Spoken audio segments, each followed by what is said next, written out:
Ladies and gentlemen, pay attention. This is your boy, the coach from the WWE. I would like to welcome you to the very first wrestling podcast in the world to take you on a weekly deep dive into classic matches along with legends of the squared circle. Enjoy the discussion. Enjoy the back and forth. There's so much to get into. Ladies and gentlemen, this is The Payoff. I think I'm cute. I know I'm sexy. All right. This is Tom Healy, and as always, I am joined by my co-host, my co-singer. We do not have second careers as singers, that's for sure. So brutal. But Jeff, let's talk about the reason we're here. The night that Shawn Michaels wrestled a ladder to a 5-star match. This is going to be a fucked episode. I'm excited. All right, let's get into it. How are you doing, buddy? I'm doing great, obviously. We're both having a good time already, So, as always, thanks for listening. At Payoff Pod on Twitter, Instagram, and Facebook. At Payoff Tom and at Payoff Jeff on Twitter. Hit us up. Tell us what you like. Tell us what you don't like. Tell us what matches we need to be covering. Tell us what facts we got wrong. Tell us what we got right. What we got right, yeah, that would be nice too. Tell us if you like us. No, but thanks for continuing to support the show. Tell your friends, share it, like, retweet. That stuff all helps us spread the word about what we're doing here on The Payoff. So we work hard at it, and we appreciate all the love and support and engagement we get. It really does make a difference, we promise you. So with that, let's jump right into things. Jeff, why did you want to cover WrestleMania 10 ladder match, the Heartbreak Kid Shawn Michaels against Ramon? Yeah, I think this is just like, for me, this is like the top of the mountain in regards to a ladder match. I'll talk a little bit more about it. I've got it in my notes to discuss, but I think overall, like, what this did for ladder matches, kind of the tone it set, just the match itself. It's hard for me sitting here right now to think of any ladder match that as a whole was better than this one.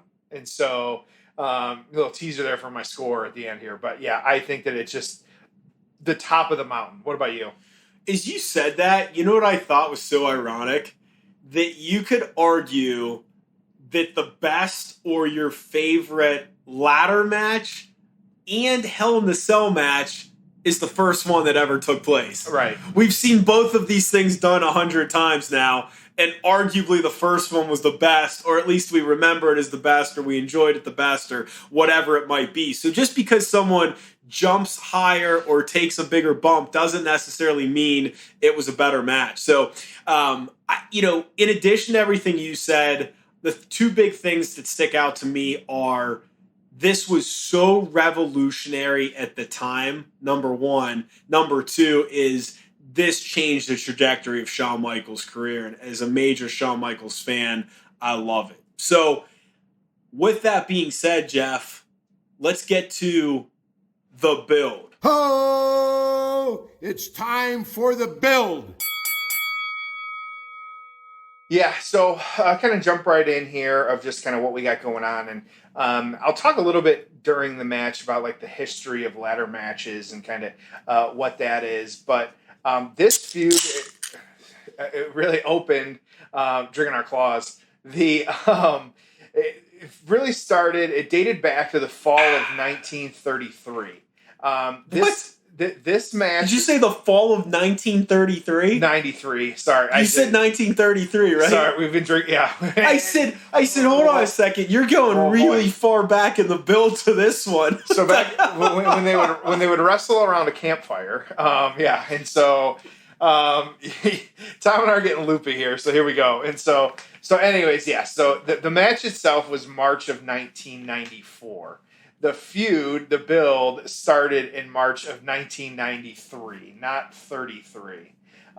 So we're going to be here a long time if you're talking about 1933. I hope you're excited for a really, really, really long build. So, kind of having that, and then what happened was that really what it boiled down to is Jack Tunney, who, as we all know, and we don't talk about him a lot here, but we really need to more. That I'm a major Jack Tunney fan. For those that are new you to mean the both, show, yeah. love Jack Tunney.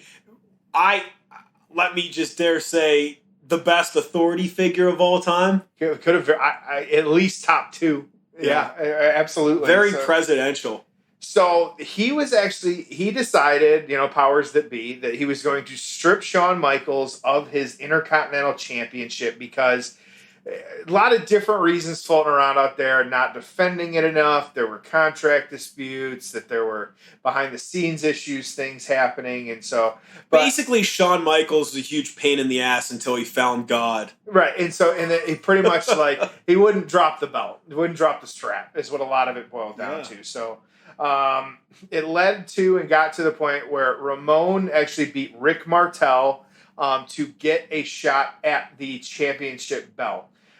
There was an angle that went along. I remember this. Yeah, because the way they did it was, and I may be stepping on your toes here, what you're going to cover, but I remember there being a battle. It was kind of interesting. There was a battle royal on Raw. The final 2 guys the following week, the next week had the match, which I remember as a kid. I'm like, this is really cool because it was just something different. Yep. Like even to this day, I wish they did stuff like that more often. Just switch it up just a little bit. Just something a bit different where, those 2 kind of brawled, at the end of it. It was like, oh, I'm really excited. So you got a battle royal, which was interesting.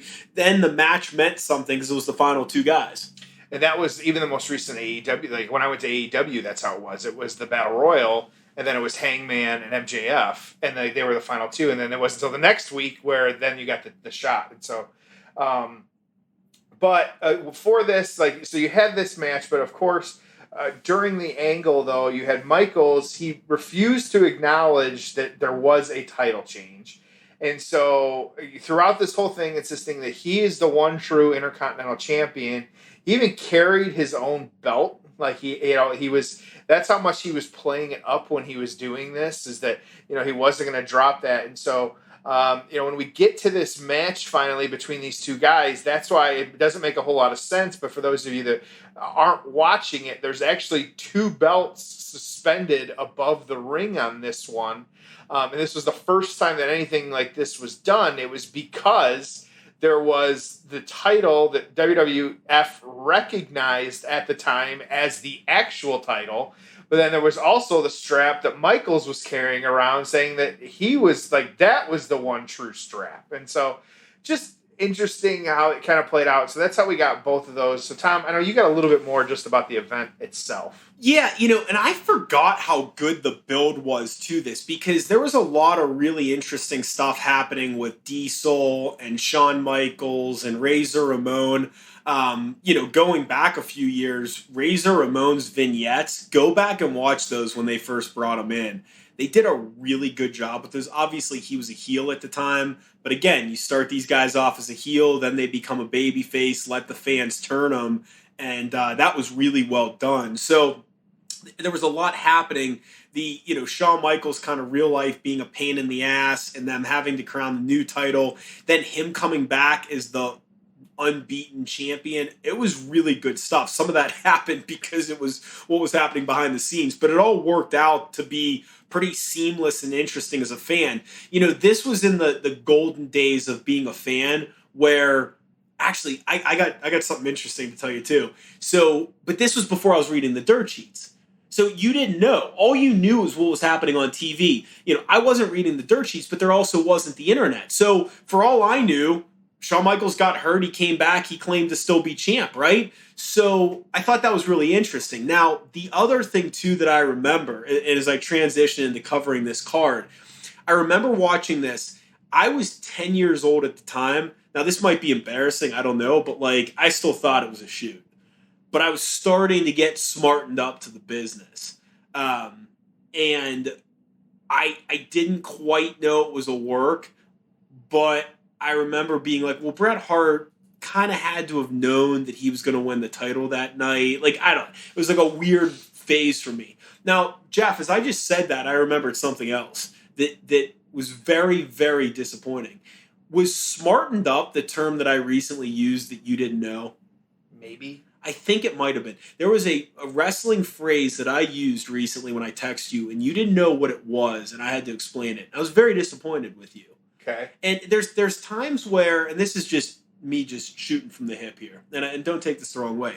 There's times where you really impress me with your knowledge of wrestling. Thank you. And there's times where you've disappointed me. I appreciate that too. That was one of them where I'm like, how do you not know this? I think the other one too is when we were talking about Booker T. And I think there was something that we were, and I was like, the comment was just not connecting with me at all. Yep, I remember. Still love you, but it's just disappointing. We're gonna keep doing the show. If you want to fire me, I get it. But no, I appreciate it. But so.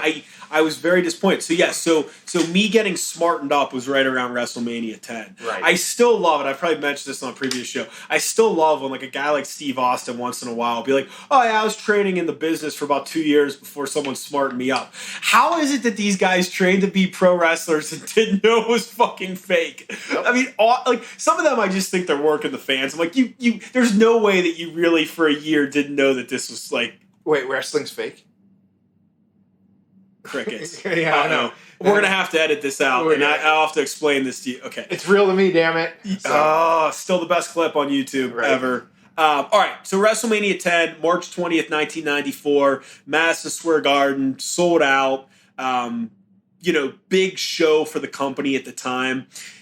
Yeah, I don't know. I look at this card and I'm like, I don't know. Fantasy booking 2020, there's probably things I would have done differently. There's two things that saved this show from being a colossal failure. Number one is Bret Hart, Owen Hart, opening match. Absolutely incredible. Fantastic, right? What they did with Bret later on in the show, you had that rematch of Yoko and Lex, and then you had the main event of Yoko and Bret, which again was a rematch. So basically, WrestleMania, you got two different rematches in prominent spots. But that was, it was okay. One of the interesting things about this is Bret Hart, they tried to like coronate him as like the champ and make a big fuss about it. But he had already won the title. He had won it a year before, and it was on a house show. And so that whole thing of like him beating Flair in Canada on a house show was just so anticlimactic. It's just hard to imagine in today's day and age that Bret Hart becomes a world champion for the first time in a major upset by beating Ric Flair in a great match, and you're hard-pressed to even be able to find it because it was on like a house show or a TV taping or something. So I digress, but the point is like Bret Hart's coronation would have been a lot better if it came on a WrestleMania, not on a house show. So even though they tried to make a big deal of this, he had already been a world champion before. You kind of smelled it coming. Also on this show was that Randy Savage and Crush match, Falls Count Anywhere. It sucked. It's a topic for another show, Jeff, but you had Randy Savage.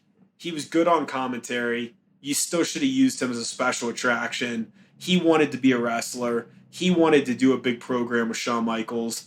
Why Vince wouldn't do that, but you've got fucking Doink the Clown in a prominent spot. You've got Men on the Mission. You've got the Quebecers. You've got Earthquake defeating Adam Bomb, but we can't give TV time to Randy Savage because of a youth movement. I'll never understand that. So we can talk more about this, but my knocks on this card are a lot of it have to do with the fact that I didn't think the booking was great, and I'm sorry. I want The Undertaker. I want Hulk Hogan. I want Randy Savage in a big match, and instead they really were focused on this youth movement, and there was just a lot of garbage on the show.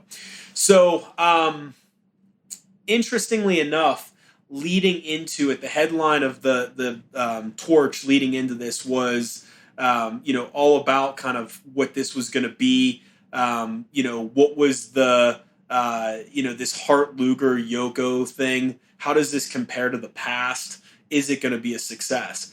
But before we get into the match, Jeff, this is great.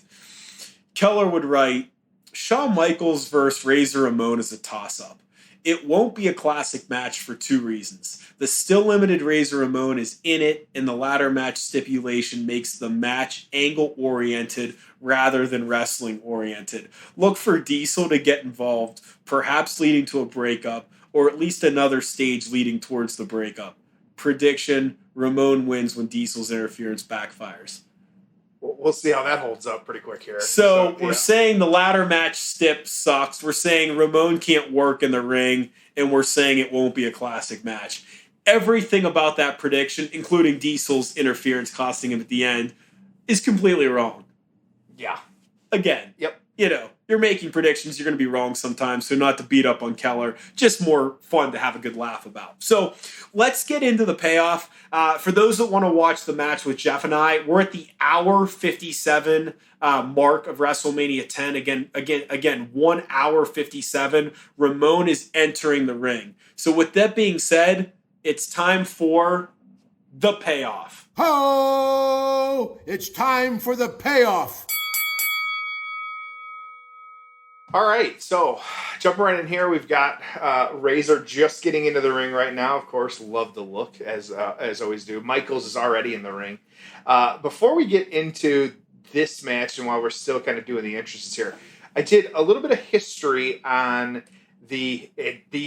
research on the history of ladder matches themselves. Ooh, this will be good. I thought this was kind of interesting because I like kind of giving that timeline and kind of where it came from and things like that. And so See, Jeff, this is fun for me too because we don't talk about these before. We both do our independent research and then we do a show. And so these I'm learning and I'm enjoying this as I sit here and listen to you. But I have no idea what you're about to share. It's exciting. So people at home, that's one thing. Is like Tom and I have some shared notes, but then we also do our own independent research to check each other. And of course, we rely on the internet too and Twitter to kind of help us with some of this stuff too. And so I appreciate that. And so you guys helped us before on steel cage matches. So please feel free to kind of let us know if you find any other information on this one or kind of what you might have in regards as well too, because really two different matches that are pointed to in regards to being the start of ladder matches. So I let me guess before you share. I'm guessing one of them is the Brett Shawn house show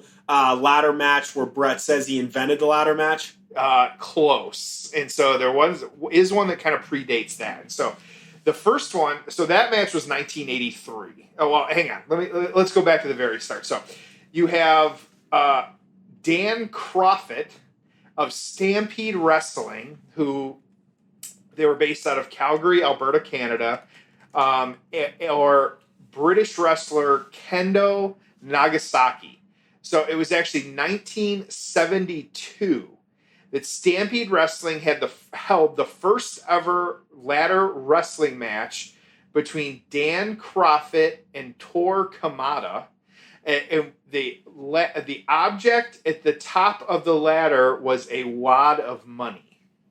And so that's all it was. And then it was 1987, Kendo Nagasaki, he competed in the Disco Challenge ladder match. This was against Clive Myers on World of Sport. For those of you that remember World of Sport, we've talked about it a little bit here. And this was actually, the aim of this match was to retrieve a gold-colored disco record suspended above the ring, hence the Disco Challenge. Man, you're digging deep. I never knew this. I went very deep on this one. So, a little bit like you talked about. Look at the Diesel outfit, by the way, as he just takes down Ramon, man. That is he's got the vest, he's got the leather pants, the silver and black, the tassels. He's got the sunglasses. He's got the arm or the hand wrap things. I bought those Diesel hand wrap things, by the way. They're great. Yeah, this is true Diesel too. This was not fake Diesel, as we have discussed on this show before. So Diesel getting booted for interfering already. Yeah, and so one of those, and then too. My mom always said she went to the same high school as Kevin Nash, but I need to look into that. But anyways, so now in the ladder match, 1983, you had Bret Hart against Bad News Allen. And so that was another one of these ladder matches. And so that was actually Bret's first ladder match long before. Really? Yep. And so Hart didn't join WWF until the following year. Nash just got kicked out of ringside. So we've got that going. So we've got that. And so he was actually the one that suggested this match type to Vince long before this match was ever a thing. And so something to be thinking about. And then, of course, like you had the the first ever ladder match in WWF. It was actually Hart defeating Shawn Michaels to retain the Intercontinental title, and it was a house show. And so I don't even know if there's footage of that one. Is there? You asked Tom, and I have an answer for you, my friend. Yes. The match was taped, but it never aired on television at first. And it was forever, and so I have it. It was included in the 2007, the ladder match DVD was the first time that it had ever been included in something like that. It's also been on some additional DVDs and Blu-rays since. And so, and the two of them have said in interviews over the years that how much this match was planned along with that match and then this match, that for a long time they had talked about it, but it was never materialized. So, a lot of interesting facts. And so that was. So go ahead. Yes, no. So they have that was the classic where they moved the mat. So they exposed the cement, didn't use it initially, and then Razor just got dumped out of the ring onto it. He did not land all that, comfortably either. Kind of hit his shoulder and head on it a little bit. He took the bump hard. By the way, man, those are some of the best HBK tights. I love the white with red. The white with red, just the classic hearts. I love ranking Shawn Michaels tights, and those are some of my favorite ones. Now, do you know later on in his career when he came back, do you know why he wore those bigger baggy pants as opposed to those? Because he had huge-ass knee braces on both knees. I did not know that. That's why he wore them. On there he's got knee pads on there, but yeah, he wore because he had knee braces, not pads, braces on both knees. That's why he had the bigger pants when he in his second run. So we have the first ladder now coming into the match. Boom! But then Michael's kicking it back out after Ramon had placed on the edge of the ring. And what's so interesting about this too, Jeff, is there was nothing to really go off of. I mean, they had to lay out all these spots. It's not like, you and I could go have a ladder match right now, because we know what spots you could do and what the easy things to do are and stuff. But these guys had to create stuff, which makes it all the better. So, and I will say too, and then we'll talk a little bit more about that. Yeah, we have seen Brian Pillman Jr. in person, and while he has a fantastic mullet, Shawn Michaels here, the mullet is just absolutely on point. And so while we love Brian around here, Shawn's got him beat. So we got this. So just some kind of different things here and some notes that you and I have here. This was, you and I, this is a very high regard on this match. But was this, as a whole, where would you put this as kind of amongst other ladder matches? Because I think some ladder matches have better moments. So I'll stop you right there. Go ahead. Let's talk about that after the match, because it's been a while since I watched this. Okay. And here's the key, right? Does this stand the test of time? Yeah. And I don't know, and I've gone back and watched it, but it's been a while. So I want to put that in your notes to talk about after the match. But I think the question is, does this hold up? Does what they did, in '94? I mean, that was just he just tossed the ladder stiff. And my guess too, and I think I've read this or heard this. This was a much stiffer ladder that they were working with than they have now. The ones now, and I've felt some of them, they're super flimsy. This thing was, I don't know. Steel ladder. I think it's a real ladder. Yeah, a legit, go to the hardware store, buy a ladder type thing. So that last move, too, for those of you not watching along with us, he threw the ladder, horizontally at Razor. And it was literally not the more the wider part of the ladder. It was the edge side of the ladder that caught Razor clean in the back. And that had to hurt like hell. And so, yeah, so this is the first time, too, climbing the ladder. Actually at a good pace here. A little out of position, though. Michaels can't fully grab the belt. Yeah. Oh, HBK's pants are down. Forgot about the bare exposed. ass. Oh, my gosh. Does the elbow drop with his ass exposed. Forgot all about that. Did not take the time to pull him up. Look at it. The close-up of the Heartbreak Kid's butt right there in his trunks. Look at that. What do you think of that WrestleMania 10 entrance? And so you're referring to the actual setup of the ring right now. Yes. I love this. Me too. It reminds me too of as well. Which one? When Cena came back? Well, yeah, it was in the Rumble, Royal Rumble, or whatever year it was. Yeah, 2010 maybe or something. So for those this is it's the short the entrance. So the hard cam is actually staring at the entrance this way, and so there's a big X in the back where you can see it. So how good would those seats be too? Yeah, and so and two, this was when they were still doing smaller venues and arenas. And sorry, the splash, the iconic splash from almost the top of the. Yep. And again, you didn't see that stuff back then, so I mean, you're just sitting there like, wow. It was a really good movie. And this was, too, so I'm looking at it, too. There was 18,000 in the crowd. That's at least what was reported. And so Madison Square Garden holds a lot. That's a really cool, for those that have never been, it's just, I mean, it's right in the middle of the city. The train drops you off right there. You can walk from anywhere to get there. Yeah, dude, it is an awesome venue. I used to go for the Big East Basketball Championship. I'm a Pitt fan. I've never been there for wrestling. They've put hundreds of millions of dollars into this building. I'm excited to at some point see the renovations because they've really done a lot of cool stuff, but just an awesome place. Anytime you can, and that was a great spot right there, anytime you can go to the Garden, just, I don't care what you're going for, get the cheapest Knicks ticket you can find, just experience what it's like to go to an event in the Garden. It's just really, really cool. So we had Earl Hebner messing with the ladder now. Hebner messing with it. I like the referee being out of the ring. I don't know if they always do that or not. No, and this is interesting. You know what? And like now that it's one of the where you trick yourself into thinking the ref is always in the ring, I don't know if they are. Yeah, I don't either. This is like one of those you watch like TV show and like The Office did this of whether or not Stanley had a mustache or not, and they never knew if he did or not. Oh, that was stiff as hell. This is the same thing. I don't remember like the ref being in the ring for a lot of these this time, and so yeah. You know, it's funny because. Look, Shawn Michaels can have a good match versus anyone, but for whatever reason, he seems to have his best matches with these bigger guys. Yeah. You know, Diesel, Razor Ramon, The Undertaker. I mean, can you imagine him in the ring with like a Brock Lesnar? I mean, he just flipping and flopping a little bit and working that style. He's always said he liked it. Because, for a long time, everyone fantasy booked him against Daniel Bryan. Yep. And I remember him saying, he's like, there's two reasons I don't like that. One, I don't like the size of him, like as far as me and him being a good opponent. He's like, I'd rather be against like a Kevin Owens. He goes, and number two, he's like, the teacher-student story's been told before. There's nothing interesting about it. So I wonder, like him and Styles. I mean, you'd assume it would be a great match, but I also wonder, are there some bigger guys that maybe he'd be better against? Would him and Drew McIntyre be a better match? I don't know. Just a thought. So Michaels is billed at 6'1", Razor's billed at 6'7".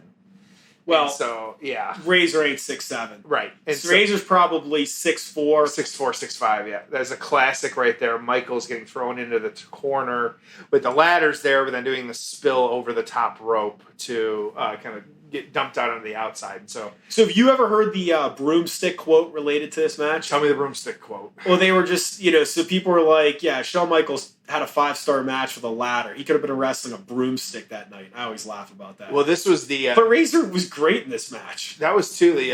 whether, I'm sure a lot of fans have not seen You can tell by the way he's picking up the ladder. The thing's, like, chunky and heavy. It's heavy, Michael's just taking some great... That's the first, too. Make sure to check out the Kenny Omega fighting the little girl would be another classic match, too. A little bit more of a gift. I appreciate these guys in the front row, too, that have the WWF sweaters on that coordinated their outfits together. I appreciate that. And they have bow ties on. They do have bow ties. Oh, faking. Guy's taking a Polaroid there. He's got, wow. The fakest move in wrestling, what's that called? Slingshot. Yeah. Oh, and then he falls back. So that was getting slingshot. This is outside the ring at this point. And you'll hear me say this again, just in terms of like it's standing up to the test of time. Nobody was doing this shit back then. Yeah. Like there weren't there wasn't stuff like this. Even ignoring the ladder, just like brawling on the outside. I mean, it's basically a falls count anywhere kind of extreme match. And this is one of those too, like we talked about, like going back to some of our previous episodes, like when you had Brian Pillman doing things, that against like Jushin Thunder Liger, where nobody ever boom. I mean, that's a great move right there. Yeah, you didn't see that type of stuff anymore, and so. I mean, Hebner's just not doing shit. Hebner's just hanging out. It's interesting, yeah, because, what is he supposed to do? So that old school referee shirt, because that's kind of what they had back in the day. When I think of, like, Earl Hebner or, like, WrestleMania 3, I think of that blue shirt, the bow tie. Do you like that better, or do you like the standard, like, referee black and white? I'm a fan of the zebra stripes. Me too. I don't even like the SmackDown refs, like, had those blue polos for a Yeah, while. I just like your standard like referee shirt. You got Razor climbing up for the first time now, but Michaels going up on the turnbuckle and then jumping. Double axe handle, and the ladder falls on Michaels. Yeah. It was awesome. And so, always good stuff. So, so this one too, Tom, you and I have talked about it on a previous episode. Why can't they get the main event right? And so, because this is another one, this was this was an IC title match. Right. And so, you've got that. And again, you did no clue of what you were going to get with this match. So, I understand that piece of it. But, like, you know, and again, armchair bookers, you know, that's what we do. And so, and we got the classic now climbing up each side of the ladder. That ladder looks bent to shit too. And so it remember they only had one. I mean, they may have had a backup underneath, but it wasn't like there were 10 ladders around the ring. Like they would have gotten rid of it at some point. Fans starting to get up on their feet a little bit here too, which is interesting. So, but yeah, one of those, I'm with you too. Like nowadays you've got multiple size ladders. Like, I do actually kind of... Wow, what a suplex. Oh, and the twisting ladder. So, Razor pretty much took him over the top of the ladder to suplex Michaels with a slam. And the ladder just twisted and corkscrewed as he came down. Yeah, I can see it's all wobbly and bent like hell now. But I wonder, too, like, maybe this is the way, like, hear me out, Vince. Like, maybe this is the way to book a ladder match. Like, you know, have one ladder. Like, you know, it's got to be tough to, you know, kind of see what happens. In some ways, I kind of like it better. Yeah, and that's what I'm wondering is maybe that's the route to go of just have one worked ladder. But to your question, I mean, look, they were building Bret Hart up. They were building this Bret Owen feud that was going to take them through the summer on house shows and the steel cage match at SummerSlam. But, you know, 2020 hindsight, could you have ended the show with this match? Absolutely, you know? Yeah. If you would have built it up as a major attraction. Well, and this, too, do you think, too... or do you think that the ladder match should have been Bret Hart versus Yokozuna? Oh, boy. That would have been scary as hell to see. Well, and I wonder, too, like, our longer... We talk about the main event we have the last couple weeks now. Like, are the longer shows killing the main event? Well, it depends. You know, I mean, but in general, yeah. I mean, it super kick. Yep. But historically, let me say this. More often than not, has the crowd been burned out for the WrestleMania main event? Absolutely. Yeah. Here, just off the top of my head, Reigns Taker, crowd was blown out. Jericho Triple H at WrestleMania 18, crowd was blown out. What's the one with Triple H and Orton where Triple H would lose the title if he was disqualified? That was Taker... HBK once. That would have been WrestleMania 24, I believe. Crowd was dead for that main event. So, I mean, if we look... I mean, I just named 3 off the top that I know the crowd was dead for the main event in these longer current WrestleMania main events. Yeah, it's tough to say. Like, it's so many of these, and I'm looking at... So, I've got the statistics here. So, the most matches in WrestleMania history... It was actually, well, as of most recent, WrestleMania 4 had 16, and it clocked in at 214 minutes. But yeah, remember that was back in the day where they had so many like 3 and 2 minute matches and stuff, and like almost every. That was the one. I remember looking back. There were only 2 matches over 10 minutes on that show, if I'm not mistaken. And so, all right, so look at this spot right here. So Michael's on the top rope, standing on the ladder, just awesome. And so I think along with... In complete command right now. So the most recent WrestleMania 34, and this doesn't include 35, so I'd have to look it up, but there's 314 minutes was WrestleMania 34.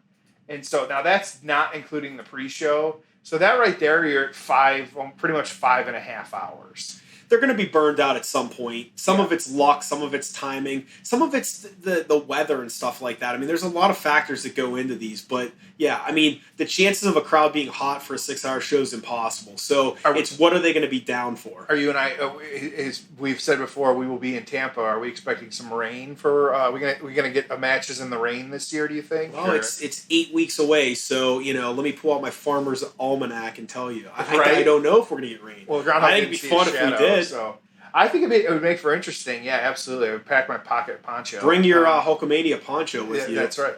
Oh, boom. takes the crotch thing. Now he's tying himself in the ropes because he's going to get stuck. Boom. So now Shawn's stuck. And so that was. So I will say this. I love this match. I love Shawn Michaels. The crowd isn't as into it as you would have thought. You notice that? They're very kind of... It's a New York crowd. It's a ladder match. They're starting to stand up now, but you would have just thought, Yeah, the real struggle here. Michael's still trying to fight. He's tied. You don't see this a whole lot either, where they're tied up in the ropes. Yeah, they haven't done that. Michaels gets tied up again.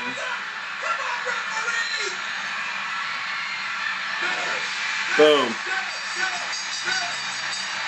So they went crazy for the finish. They actually went, they're actually cheering.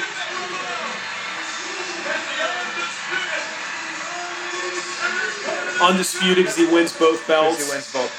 Vince on commentary. I love some Vince McMahon on commentary. Boom. So there you go. So Razor wins. The crowd's going pretty crazy at the end. But man, I just, during it, I don't know if they just didn't know how to react because they hadn't seen anything like that. But that would be a knock in the match if, for when we do our payoff score later. So let's, match is over. Let's transition into some of the aftermath and we'll continue the conversation. So let's jump into the aftermath. Ho! It's time for the aftermath. All right, so the aftermath of this match, Jeff, I don't know, a couple questions for you. Do you think the ladder match just in present-day wrestling has been overdone? You and I started talking about it. I think watching, this match now, Razor's at the top. We're going to still watch it in the background. Razor's at the top of the ladder holding the belt. Yeah, I almost wonder, because too, if they're setting, ladders up somewhere... you're like, oh, well, that's going to be for a spot later. I hate that of, you got the ladder from, the side of the ring to somewhere, and it's just, it's going to be for a spot later. Same with, tables. You just don't know what's going to... something's going to happen, but it's so choreographed at that point, what is exactly... So that's one of the things about this match. You bring up a really good point. That's one of the things about this match. This was not a coordinated spot fest. Yep. It was just, hey, these are two guys that don't like each other, and they're going to beat the shit out of each other with a ladder. So there was nothing in there that felt fake, choreographed, spotty. It was just, we're having a brawl, there happens to be a ladder involved, and you got to climb to the top.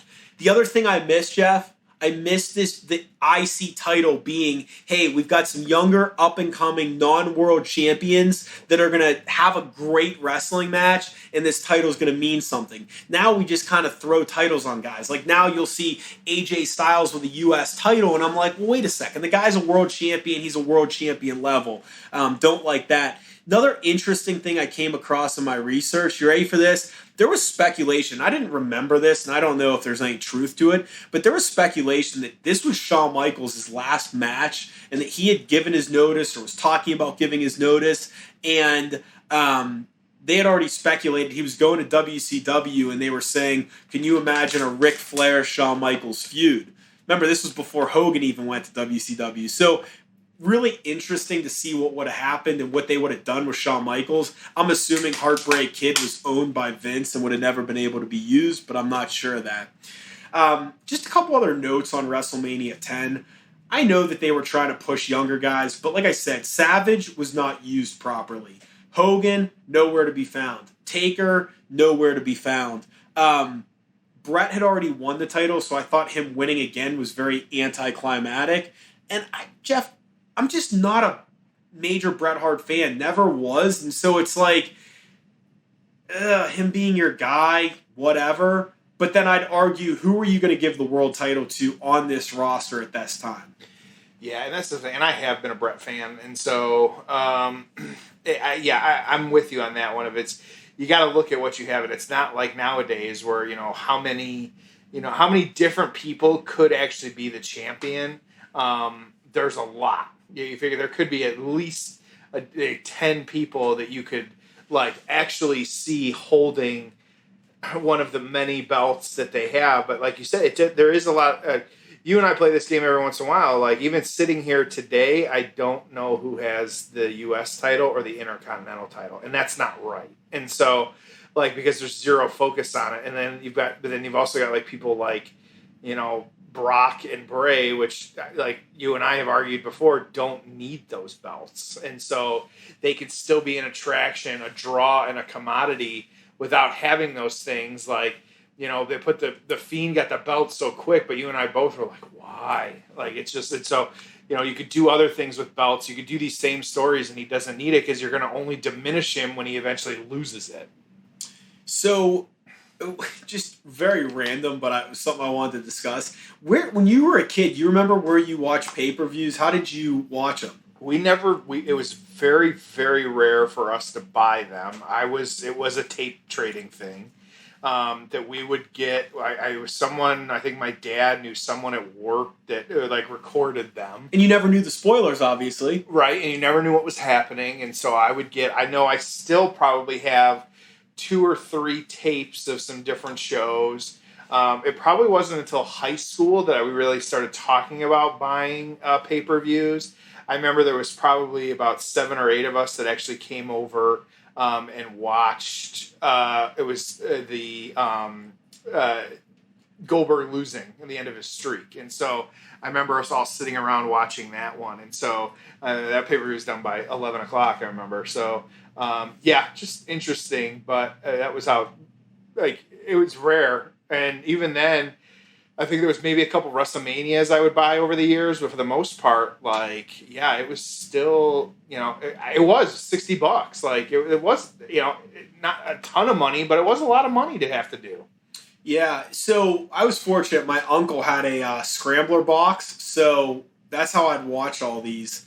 And then I remember in high school, my one buddy's parents would always buy them. And at the time, I was like, that's very generous of them. And then I look back and I'm like, well, yeah, at least they could keep an eye on us. It's like if they ordered, if the worst thing we were doing was eating pizza and watching wrestling, then, you had nothing to worry about. So I guess as a parent, I'd be like, I'll pay $30 to actually know where you are and what you're doing and know that you guys are just fucking nerds watching wrestling. My parents were not the ones that let us drink in the house. And so we had other places we would go to do that. But, yeah. Oh, and so just interesting stuff here. So, go ahead. What are the thoughts? No. I got no other thoughts.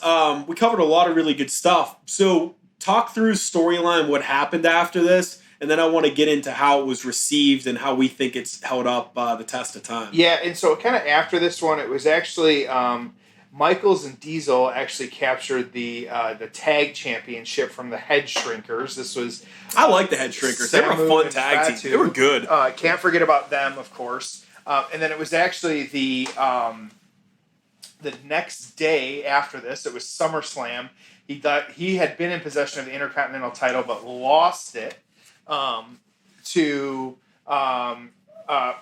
it was to Razor when Michaels super kicked Diesel on accident. So just kind of interesting how that played out. And so that actually led to a storyline split between Diesel and Michaels. So that's how that kind of played out. Michaels, of course, went on. He won the Royal Rumble, and then he actually got his big match. It was WrestleMania 11 against Diesel.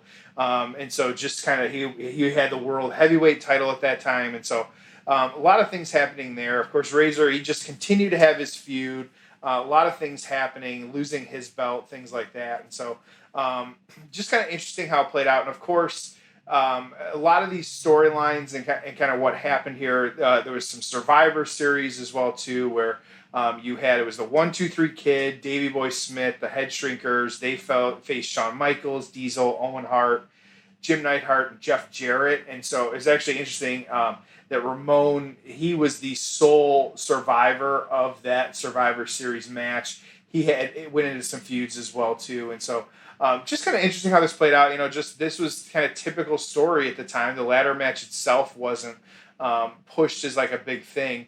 I'll say, though, Tom, going back to my initial question before we get into our score here, maybe this is maybe a good transition here of we'll talk about the reviews and then we'll get into that. But like, was this the best ladder match? Like, overall, like looking at like ladder match moments, like where would you rank it? Like, what are your thoughts just overall? And after we've sat here and watched it. So, a couple things. What really sticks out to me is it wasn't a spot fest choreographed bullshit like so much stuff that we see now. So it wasn't like, they didn't set up any spots. Nothing was set up. That's the biggest thing. It wasn't like I'm setting this up to use it later or I'm stacking things. It was like we're going to have a street fight. It just so happens that 2 belts are hanging for here and we need this ladder to climb up. I love that presentation of it. Does it hold up the test of time? Absolutely. It's not one of these things you look back and you're like, man, I can't believe we thought that was good. They could do this match on Raw right now and you'd be like, shit, that's a really good ladder match. Does it get some bonus points for the fact it was so innovative? It was the first major one. None of this had been done before? Absolutely. But I really liked it. It definitely held up the test of time. I like how it was presented. I think some of these guys should go back and watch it and do more of that and less of the choreograph. Yeah, absolutely. And so I'll kind of, before we get into our scores, I'll talk through, and I agree. I remember a lot of ladder match moments, but overall the match. But some of the iconic moments, like the splash off of it, wasn't that it was great of a splash, but that picture is iconic of like the splash off there, and I think of that. Well, of course, the spear as well too. Well, yeah, you can't forget about that. But and that match was actually fairly good. But then I always one of my more recent favorite was actually Kalisto doing the Salida del Sol over the top of the ladder, which was really cool. But that match itself wasn't great, but that moment was cool. So get into some of the reviews and kind of what's written here because I'm very curious about this. We will have some thoughts. So just an overall kind of to let everyone understand what this match meant for wrestling at the time. It said, much of the praise towards the event was aimed at the ladder match between Shawn Michaels and Razor Ramon. McNew of... Well, I'll even, before you get into that, I'll even say that the following, the Torch's first issue after this, that was the headline. Yes. Was Michaels stole the show, picture of him with the ladder. I mean, that was like the biggest story of this. Yeah. So you've got 411 Mania cited the match as, quote, downright groundbreaking for the time and an amazing match that put the ladder match on the map.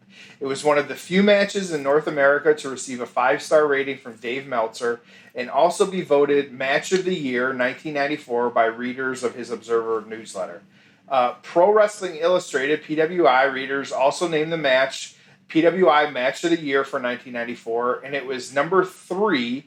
This is just on IGN's top 20 matches in WrestleMania history, and described as one of the most groundbreaking matches in wrestling history. So, the PW Torch gave this one 5 stars. It said overall a solid conclusion to WrestleMania in regards to the Bret Yokozuna match, but it felt victim to having to follow the ladder match, which few matches could do successfully. Which, yes, absolutely. And so that was from the PW Torch. The Wrestling Observer newsletter, again, it was their best match of the night by a landslide.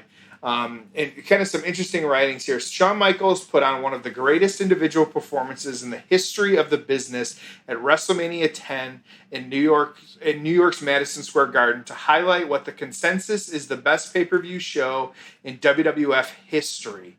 Michaels, in one of his last shows with the company before going on what is planned to be a several-month-long sabbatical, put on a performance that just left about everyone in wrestling in awe in his ladder match loss to Razor Ramon.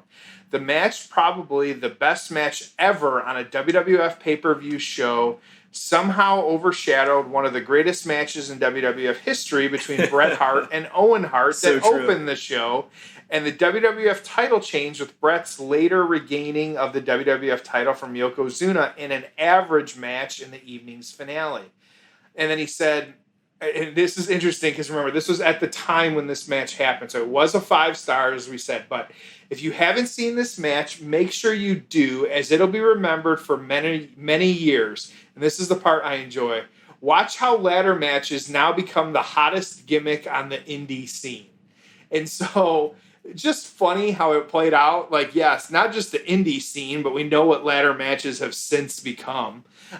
Just really great stuff here. I think that piece of it, while the prediction on the front end didn't look great, obviously the prediction on the back end here and ladder matches taking off, if anything, they undersold it because it only became bigger now of what it had. So, couple 5 stars here, Tom. Some really great write-ups.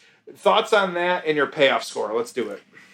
So, the one thing that look, it was a really good match. The one thing that sticks out to me, though, and what I think prevents it from being like a 10 for me, is the crowd liked it, but they weren't like going crazy. I mean, if we had like a crazy crowd, like think about when we covered the match last week with Hogan and Rock, that crowd added so much to it. So as I go back and watch it, I mean, that's one thing that sticks out to me. Again, I talked about all the things I loved about this match already, but then I think, gosh, it didn't have the crowd reaction I would have wanted. So I'm giving this one an 8.5. Okay. The pros being, it was a great match. It was innovative. It stole the show. Instead of Shawn Michaels leaving for WCW, he ends up going on to be one of the biggest stars in the history of the company. And I can't imagine what would have happened if he had ended up in WCW, where he wouldn't have been used right nor appreciated or tried as hard to be such a great in-ring talent. So because of this match, we get the ladder match. We get this more fun style of matches. We got, everything that was to come. Shawn Michaels stays and becomes a mega star. It really did change the business. So, factoring that in, again, I don't think the build was incredible. I don't think the aftermath was incredible. I don't think the crowd was incredible. So those are what hurt the match for me. But again, overall, 8.5 for everything it did for the business, for being a great match, for holding up the test of time. Really, really enjoyed this. It was fun to go back and watch it. Jeff, what about you? So you and I don't discuss this at a time. We make a very big point of that. That's what leads to you and I having some of these better conversations with this.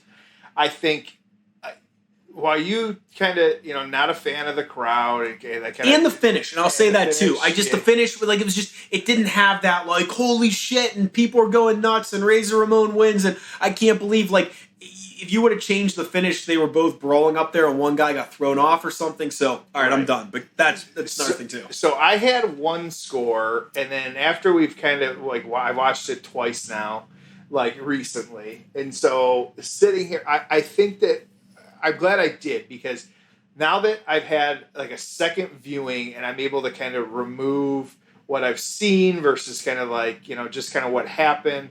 I'm not going to ding it for the crowd. I'm not going to ding it for the aftermath. I believe I think this is the second time ever, double digits, we're going with a 10. What? So. Really? Here's why. And so, it was the TM Magnum match, which was my other one. I think this one, looking at, and at first I was like, man, there wasn't a ton of even real moves in this match. It was very hard hitting though, but I don't think it was needed. And I think it was, at least the first time I watched it, I underappreciated exactly what they were doing though. Because like we said, nothing like this had been done. And so I think to have them bring the ladder match and the ladder match is now, while the match itself, and maybe I think I got to the point where I think I was looking for things that I knew couldn't happen. There wasn't going to be some of these giant spots. There wasn't going to be things, but they did a lot. There was a lot happening with the ladder. It was a great match. It holds up more than a lot of the matches that we watch. And I think that it's further reaching kind of implications for just what it was.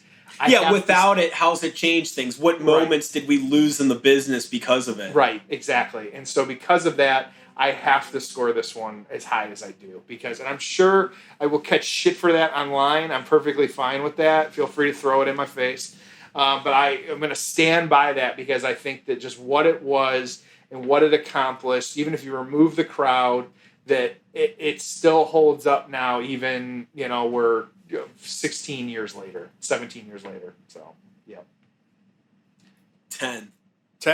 Feel free. You want to give me shit too? Go ahead. I don't, but I'm surprised you actually were as low as you were. I thought I made a case for what prevented it from being a 10. Clearly, I wasn't convincing enough. But hey, I if nothing else, you know, are not allowing others to influence your decision. That's what I think is important. I think so much in wrestling we get like groupthink, yep. and I hate it on Twitter. It's like, oh, WrestleMania, like, you know, you sit there, you watch WrestleMania, you're entertained, you spent $9.99 for the month on the network, you're happy with it, you know, you like some of the other stuff, and then Dave Meltzer says it was shitty WrestleMania. Oh yeah, it sucked. And then you I don't think a lot of what we read on the internet about people's reception to shows is how they actually felt. I think it's groupthink of, oh, it sucks, so I'm going to jump in and say it sucked too. Like, no one wants to say certain things. You know, it's like, oh, Lesnar being a part-timer sucks. Well, I happen to enjoy it. Why is it, you know, it's just so interesting, right? That like we say these things and we feel like we have to. Oh, well, if I read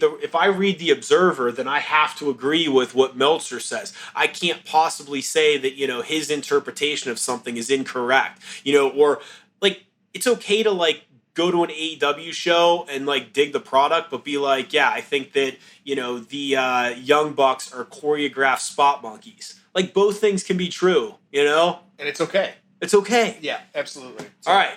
Anything else? Yeah, final thoughts? You got anything? No. So... Me neither. All right, good stuff. Is that it? Great match. I think so. Of course, like, this was a good one for us. This was a lot of fun. Enjoyed it to its fullest. And so definitely go back and watch this one. Even if you didn't watch it with us, you definitely want to go back and watch it. So, of course, you know, you're subscribed to the show, but share the words with your friends. Make sure they're getting subscribed too. Give us those good reviews. Of course, at Payoff Pod, Twitter, Instagram, Facebook. You know where to find us. We're out there. And so, Tom, like, anything good? Let's send it home on a high note. This was a 10-point finish. No, not a high note, but I really just wanted to thank our fans. Really, they've been so instrumental on helping us on our ladder to success. There it is. Thank you for joining us on The Payoff.